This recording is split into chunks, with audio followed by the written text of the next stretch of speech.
वक्फ वक्फ जो बिल लेकर के आ रही है, भारतीय जनता पार्टी का इतिहास जिस तरह के फैसले लिए अगर हम देखें, उससे कहीं ना कहीं जो परिणाम भारतीय जनता पार्टी चाहती थी वो नहीं आए। भारतीय जनता पार्टी का हर फैसला वोट के लिए, अपने लोगों को खुश करने के लिए। ये वक्फ बिल के खिलाफ समाजवादी पार्टी है, पहले भी थी, आगे भी रहेगी। जिस तरह के संशोधन भारतीय जनता पार्टी कर रही है, वो पूरा कंट्रोल अपने पास चाहते हैं। जो एडमिनिस्ट्रेटिव पावर है वो पूरा का पूरा अपने पास रखना चाहते हैं। इस देश ने वो समय भी देखा है कि जिस समय एडमिनिस्ट्रेटिव गलत फैसले की वजह से भारत की जो संस्कृति रही, भाईचारा रहा, उसके खिलाफ खाई पैदा की है। और अगर हम इनका जो फैसले लिए अगर पलट करके देखें, एंग्लो इंडियन बिल जिसमें कि सदस्य एक बनता था, चुन करके आता, वो अपॉइंट होता था, वो बिल ले लिया वापस, वो आरक्षण छीन लिया।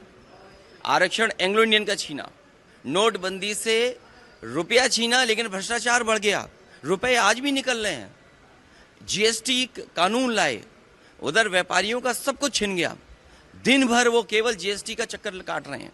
तो जीएसटी हो, नोटबंदी हो या अन्य फैसले हों, ये छीनने का काम करते हैं, लोगों का कुछ न कुछ छीनने का काम करते हैं।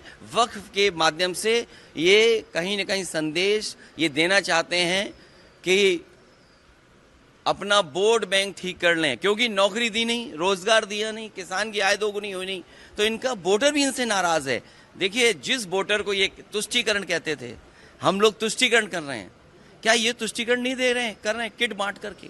अभी ईद पर जो किट दी है, क्या ये तुष्टीकरण में नहीं आएगा? क्योंकि इनको पता है इनका वोट खिसक गया है। अभी तक तो ये हिंदू भाइयों को गुमराह करते थे, अब इनकी कोशिश है कि मुसलमान भाइयों को भी गुमराह कर दें। सर, वो कह रहे हैं वक्फ पे विपक्ष गुमराह कर रहा है। सर कह रहे हैं कि वक्फ पे आप एंग्लो इंडियन इन्होंने छीना, क्या विपक्ष ने गुमराह किया? आपने आरक्षण छीना, जो यहाँ पर लोकसभा में चुन करके आते थे, असेंबली में अपॉइंट होते थे, तो वो छीना आपने।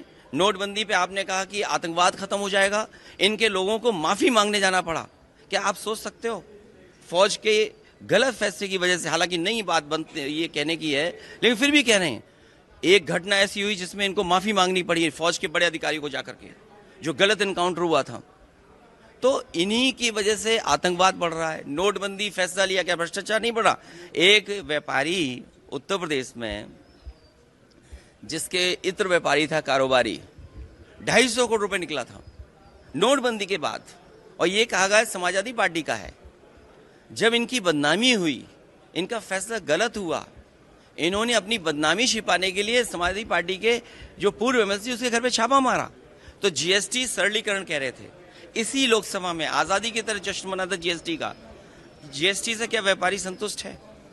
जीएसटी से करप्शन बढ़ा, महंगाई बढ़ी, और व्यापारी के सामने संकट पैदा हो गया। योगी आदित्यनाथ जी का कहना है, नमाज है, वो नमाज पढ़ने की जगह नहीं है।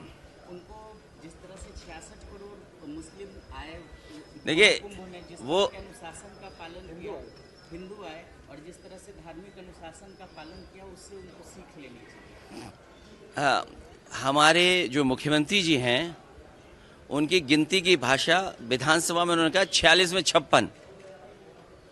उनसे भर्ती के बारे में पूछा गया तो उन्होंने 46 में 56 कहा।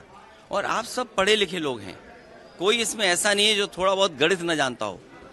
66 करोड़ लोगों का आना, मैंने मान लिया, स्वीकार कर लिया कि आए हैं, लेकिन क्या ये फिगर सही है? अगर 66 करोड़ लोग गिन सकते हैं ये लोग, तो बताओ जो 1000 हिंदू भाई श्रद्धालु खोए हैं, लगभग 1000 हिंदू भाई श्रद्धालु जो खोए हैं, उसकी गिनती, उसके नाम अभी तक सरकार नहीं बता पा रही है। जो हमारे श्रद्धालु श्रद्धा से आए, श्रद्धा भावना से आए, और वहां पर जाकर के उन्होंने कुंभ को संपन्न कराया, उनकी जान चली गई, किसी की मदद नहीं हुई, आज तक सूची नहीं आई। जो लोग एक्सीडेंट में आने जाने में जिनकी जान चली गई, उसके लिए क्या किया सरकार ने? जो हिंदू भाई 1000 खो गए, वो गिनती नहीं बता पा रहे हैं। जो मर गए उनका नाम नहीं बता पा रहे हैं, और 66 करोड़ गिन ली। और तब जब इन्होंने कहा कि डिजिटल कुंभ है, ड्रोन कैमरे हैं, सीसीटीवी है, मैं तो दावा करता हूं, मैं कहता हूं आपसे भी, इसमें आप भी सहयोग और मदद करें कि जो सीसीटीवी पे आया होगा भगदड़, क्या सरकार ने जारी किया उसको? और फिर सरकार की जांच में कहा गया कि जो संगम नोज है, त्रिवेणी है, वहाँ पर घटना के समय पर कुछ हजार ही मोबाइल नेटवर्क में आए थे। अगर मैं उन्हीं का स्टेटमेंट कहना मान लूँ तो 50,000 लोग, 1 लाख लोग। सोचिए, जो सरकार 100 करोड़ का इंतजाम कर रही थी, वो 1 लाख लोगों को सुविधा नहीं दे पाई, जिससे भगदड़ जान चली गई। जान जाने वालों का नाम नहीं बता पा रहे हैं। ये सब इसलिए हो रहा है क्योंकि इन्हें बेरोजगारी की फिगर नहीं देना है, इन्हें महंगाई के बारे में चर्चा नहीं करनी है। किसान की आय दोगुनी हो, ये मैंने नहीं कहा, ये बीजेपी ने कहा किसान की आय दोगुनी होगी। इन्होंने मूंगफली नहीं खरीदी, सरसों के तेल वाले को कोई लाभ नहीं पहुंचाया, विदेशी सरसों तेल खा रहे हैं सब लोग। तो ये जो तमाम नाकामी है उसको छिपाने के लिए करें। और आज ही एक सर्वे आया है, सर्वे जो आया है उसमें उत्तर प्रदेश आखिरी है।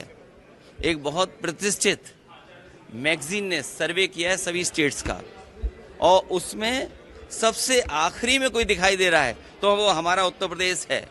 और देखिए, इतिहास वही पलटना चाहिए जिस इतिहास से भविष्य बनता हो, वरना इतिहास को इतिहास ही रहने देना चाहिए। और सोचिए, ये एक सड़क पे नवाज की बात नहीं है। मैंने अधिकारी से पूछा, आईपीएस अधिकारी थे, कि ये बताओ, ये मुझे क्यों नहीं जाने दे रहे हो ईद के कार्यक्रम में? उनके पास कोई जवाब नहीं था। मुझे खुद ये कभी परंपरा नहीं रही है कि किसी सरकार के मुख्यमंत्री, एक्स चीफ मिनिस्टर को रोका जाए।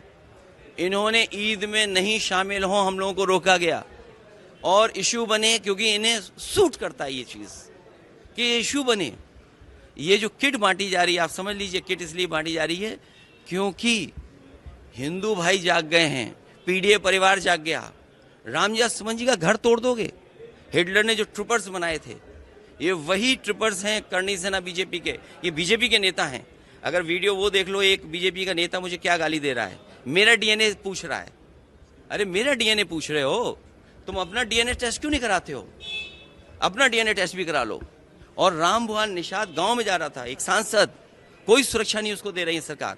ये सरकार जिस तरीके से हिटलर ने ट्रूपर्स बना करके पॉलिटिकल लोगों को सबक सिखाता था, उसी तरह ये करणी सेना भारतीय जनता पार्टी के ये हिटलर के ट्रूपर्स की तरह काम कर रहे हैं। वो सोचिए, मुख्यमंत्री हों, कई थाने में बुलडोजर लेकर के चले जाए, तो बुलडोजर चला कौन रहा है? क्या स्टीयरिंग इनके हाथ में नहीं है अब क्या?